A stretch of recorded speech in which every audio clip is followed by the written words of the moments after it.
Chaque jour, Charles et Carole vous présentent la leçon de l'école du sabbat.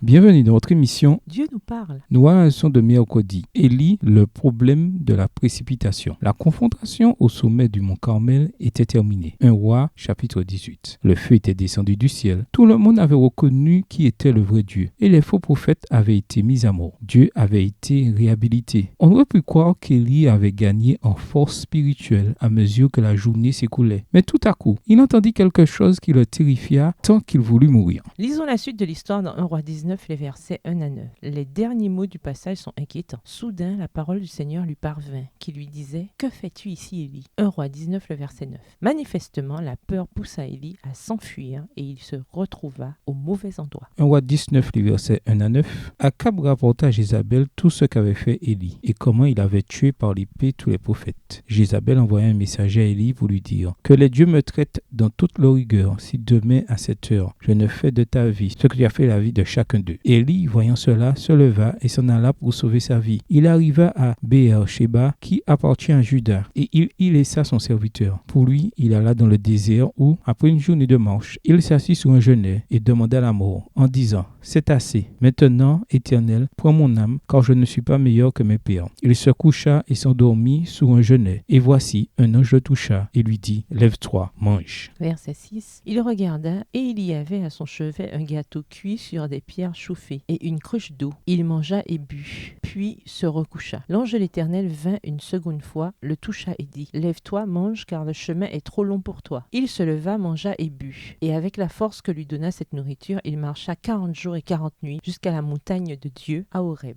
Et là, il entra dans la caverne, et il y passa la nuit. Et voici la parole de l'Éternel lui fut adressée en ces mots. « Que fais-tu ici, Élie ?» Après une intervention aussi puissante du Seigneur au mont Carmel, Élie aurait dû être plein de foi et de confiance. Mais à la place, il s'enfuit car il craignait pour sa vie. Quelle leçon peut-on tirer de ce mauvais exemple? Ce récit illustre quelque chose d'important. Quand nous nous précipitons, nous pouvons facilement nous retrouver au mauvais endroit. Dans le cas présent, Élie se laissa submerger par sa peur et il se précipita dans le désert, regrettant le jour de sa naissance. Mais il peut y avoir d'autres éléments qui poussent à nous enfuir loin du plan que Dieu a pour nous.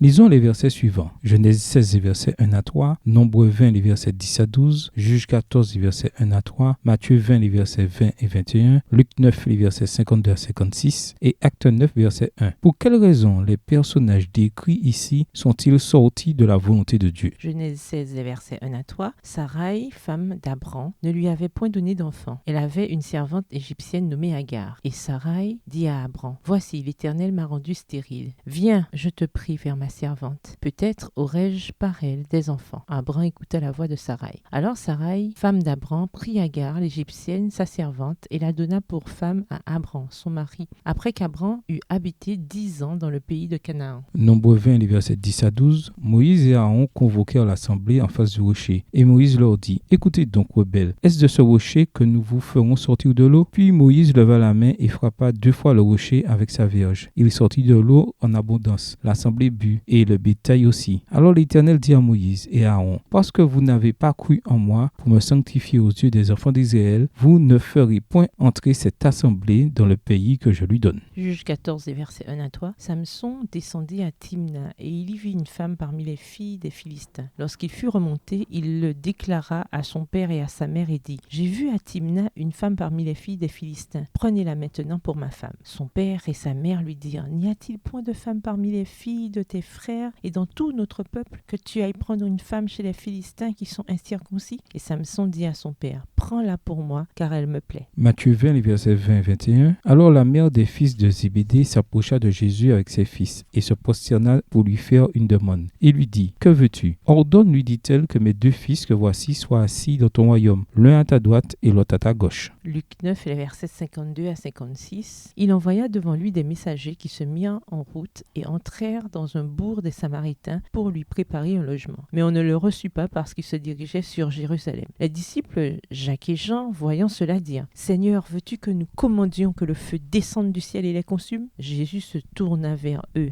et les réprimanda, disant « Vous ne savez de quel esprit vous êtes animés, car le Fils de l'homme est venu non pour perdre les âmes des hommes, mais pour les sauver. » Et ils allèrent dans un autre bourg. Acte 9, verset 1. Cependant, Saul, respirant encore la menace et le meurtre contre les disciples du Seigneur, se rendit chez le souverain sacrificateur. Comme il est facile de laisser des choses comme l'ambition, la colère, la passion, le manque de foi ou un supposé zèle pour le Seigneur, nous précipiter là où pourtant nous ne devrions pas aller. Personne n'est à l'abri de ce danger. La clé est de cultiver une foi confiante en la bonté et la miséricorde de Dieu, qui, nous le savons, nous aime et veut ce qu'il y a de mieux pour nous. Cela n'arrive pas automatiquement. La foi est peut-être un don, mais c'est un don que l'on doit cultiver, nourrir et garder jalousement. Au revoir. Et à demain si Dieu veut.